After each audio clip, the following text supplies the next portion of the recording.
Maximum મસલ્સને build કરવા માટે creatine લેવાનો સૌથી બેસ્ટ ટાઈમ શું છે અને વર્કઆઉટ પછી લેવું જોઈએ કે પહેલાં?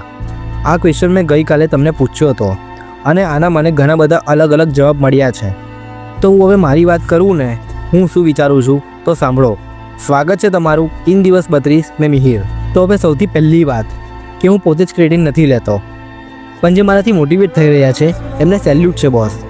તો હવે આપણે આગળ વાત કરીએ જે ક્રિએટિન લે છે એમના માટે. તો સાંભળો, મેક્સિમમ મસલ્સને બિલ્ડ કરવા માટે જે ક્રિએટિન લેવામાં આવે છે એક એવું કમ્પાઉન્ડ છે જે નેચરલી આપણી બોડીમાં પ્રેઝન્ટ થાય છે, પણ બહુ જ ઓછી માત્રામાં.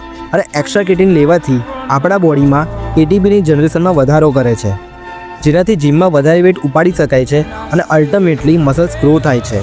પણ ક્રિએટિનને પ્રી વર્કઆઉટમાં લેવું જોઈએ કે વર્કઆઉટ પછી? તો સૌથી પહેલાં એ સમજો કે જ્યારે તમે ક્રિએટિન લેવાનું સ્ટાર્ટ કરો છો ત્યારે તમારા મસલ્સમાં સેચ્યુરેટ થાય છે અને બોડીમાં ક્રિએટિનનો એકચ્યુઅલ ઇફેક્ટ ફીલ થવામાં ઓછામાં ઓછા 2 થી 4 વીક લાગે છે. આ પ્રી વર્કઆઉટના જેવું ઇમિડિયેટ ઇફેક્ટ આપવાવાળું સપ્લિમેન્ટ નથી, જેનાથી તમે 30 થી 40 મિનિટમાં એની ઇફેક્ટ ફીલ કરો.